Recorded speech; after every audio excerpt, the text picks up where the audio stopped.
Hello friends, welcome to Indian study पर आपका स्वागत है। दोस्तों, आज की इस वीडियो में मैं आप लोगों के लिए यूपी पुलिस कांस्टेबल और यूपी रेडियो ऑपरेटर के लिए हिंदी का बेहतरीन टेस्ट लेकर के आया हूं, जो कि आपके आने वाले एग्जाम के लिए बेहद इंपॉर्टेंट है। वीडियो को एंड तक जरूर देखिएगा, क्योंकि लास्ट में मैं आपसे क्वेश्चंस भी पूछूंगा और उसका आंसर आपको कमेंट बॉक्स में बताना होगा। साथ ही साथ इस वीडियो की पीडीएफ डिस्क्रिप्शन में टेलीग्राम चैनल का लिंक दिया हुआ है, वहां से आप प्राप्त कर सकते हैं। पहला क्वेश्चन कि भारत में सर्वाधिक बोले जाने वाली भाषा कौन सी है। तो भारत में सबसे ज्यादा बोले जाने वाली भाषा कौन सी है? तो आपका जो सही आंसर हो जाएगा वह हो जाएगा आपका हिंदी। सिंपल सा क्वेश्चन है, पहला ही ऑप्शन यहाँ पर आपका बिल्कुल करेक्ट होगा।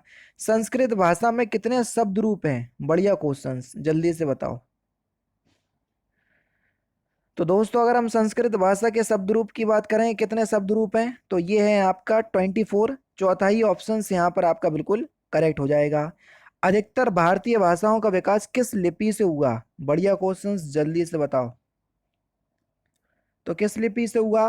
ब्राह्मी लिपि। चौथा ऑप्शन करेक्ट। कौन सा मानक वर्ण है? जल्दी से बताओ। मानक वर्ण जो हिंदी वर्णमाला में मौजूद है, जिसको मान्यता प्राप्त है। तो यही आंसर हो जाएगा आपका झा। हालांकि ये तो पहले ही से थे, ये पहले आपने देखा होगा तो झांसी इस प्रकार से लिखा जाता था। देखो, अगर आप देखोगे तो इस प्रकार से झांसी लिखते थे।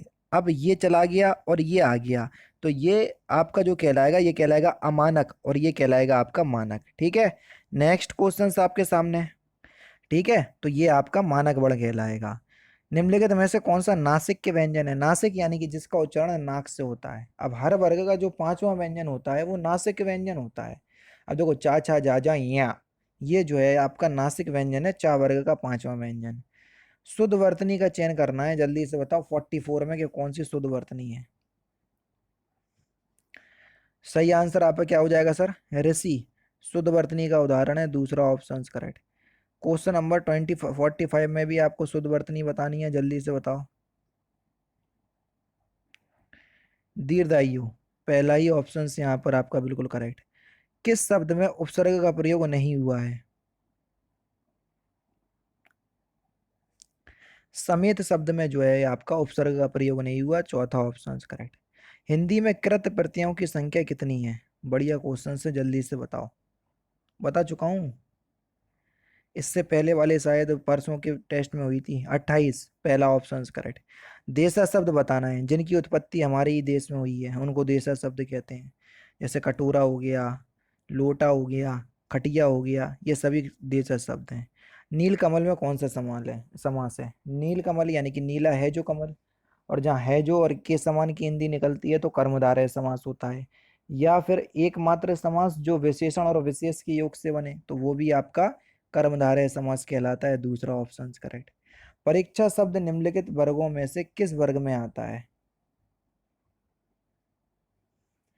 परीक्षा ये एक तत्सम शब्द है, इसका जो तद्भव होगा वो होगा आपका परख।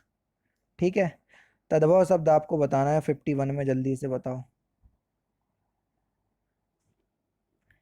आधा एक तद्भव शब्द है, पहला ऑप्शन करेक्ट।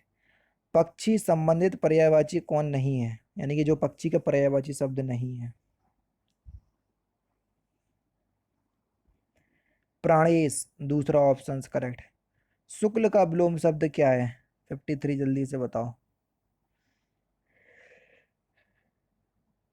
कृष्ण, दूसरा ऑप्शन बिल्कुल करेक्ट हो जाएगा।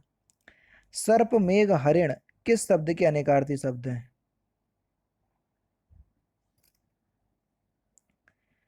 सारंग के, पहला ऑप्शन करेक्ट। वह घर से बाहर गया, इस वाक्य में कौन सा कारक है? अब देखो, घर से बाहर गया से कारक चिन्ह का यूज काय के लिए हो रहा? अलग होने के लिए, क्योंकि जब बाहर जाएगा तो अलग होगा घर से, तो अपादान कारक, चौथा ऑप्शन करेक्ट। लड़का की भाववाचक संज्ञा क्या होगी?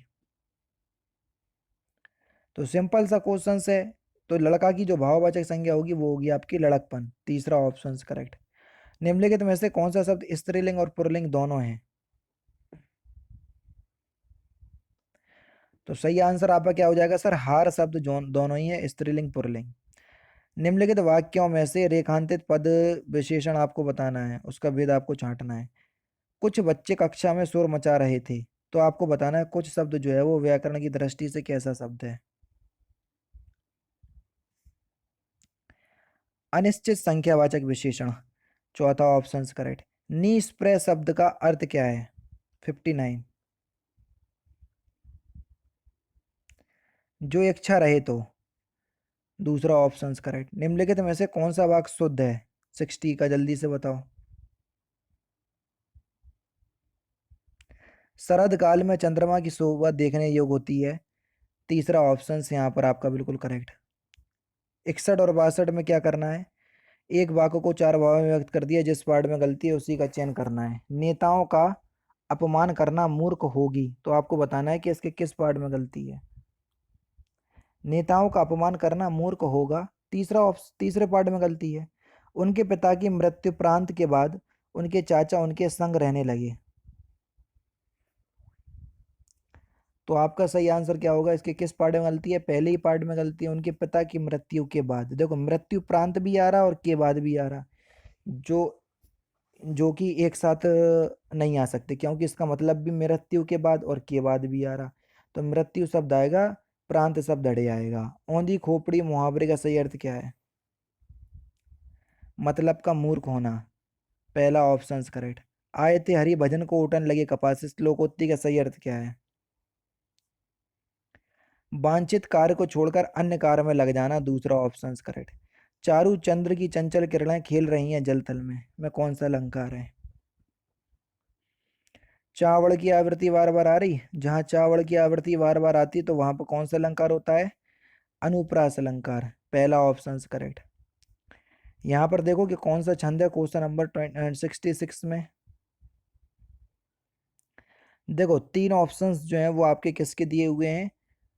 वाणिज्यिक छंद के। बाकी एक ऑप्शंस जो है वो आपका मात्रिक छंद का दिया है ना। तो सबसे अच्छी बात क्या है कि पहले जो तीन ऑप्शंस हैं वाणिज्यिक छंद में के, तो इसमें से पहले आप ये देख लें कि निम्नलिखित में से कौन सा मतलब वर्ण गिन लो, तो वर्ण गिनने से आपको जो है वो पता चल जाएगा। ठीक है, तो वर्ण गिन लेते हैं हम। देखो, सबसे पहले हम देखते हैं कि इसमें कितने वर्ण हैं। देखो, 1 2 3 4 5 6 7 8 9 10 11 12 13 14 15 16 17, पहले चरण में 17 वर्ण हैं। और 17 वर्णों वाला छंद कौन सा होता है? मध्यकांता छंद होता है। तो बस दूसरा ऑप्शन यहाँ पर आपका बिल्कुल करेक्ट। इसको शिखरणी भी कहते हैं। रहे बैठी करी घटा, देखी न्यारी, बिहारी बिहारी बिहारी रटे जू, में आपको बताना है कि कौन सा छंद है, वही आपको बताना है 67 में। तो देखो, फिर से आपके देखो, जे और जे दोनों काय के दिए, वर्णलिक छंद के उदाहरण, ये दोनों मात्रक। तो पहले वर्ण गिन लो क्योंकि वो आसान है। 1 2 3 4 5 6 7 8 9 10 11 12 13 14 15 16 17 18 19 20 21 22 23 24 24 वर्ण दिए टोटल। कितने? 24 वर्ण दिए। तो 24 वर्ण यहाँ पर देखो, यहाँ पर आपकी यति लगी पूरा गिन लिया, यानी कि यहाँ पर आपकी यति लगी हुई थी, इस वजह से यहाँ पर यति लगी हुई थी, केवल इसी के गिने थे। यहाँ पर यति लगी तो देखो, इसलिए पूरे गिने दोनों लाइन के, तो सवैया छंद हो जाएगा, 24 वर्ण है। ठीक है। काव्य में कितने रस माने जाते हैं? तो काव्य में रसों की संख्या कितनी है? 9, और भरत मुनि के अनुसार 8 है ना। दलित सौंदर्य का सौंदर्य शास्त्र के लेखक, दलित साहित्य का सौंदर्य शास्त्र के लेखक कौन है? ओम प्रकाश वाल्मीकि। और लास्ट क्वेश्चंस, कितने पाकिस्तान के रचनाकार कौन है? तो इस क्वेश्चंस का आंसर आप मुझे कमेंट बॉक्स में बताइएगा। तो दोस्तों, ये थे आपके हिंदी के इंपॉर्टेंट क्वेश्चंस जो कि आपकी आगामी परीक्षा यूपी पुलिस कांस्टेबल और यूपी रेडियो ऑपरेटर के लिए बेहद इंपॉर्टेंट है। वीडियो अगर आपको अच्छी लगी तो प्लीज़ दोस्तों वीडियो को लाइक और शेयर जरूर कर दीजिएगा। बाकी मिलते हैं फिर नेक्स्ट क्लास में, नेक्स्ट सेशन में। जय हिंद, जय भारत।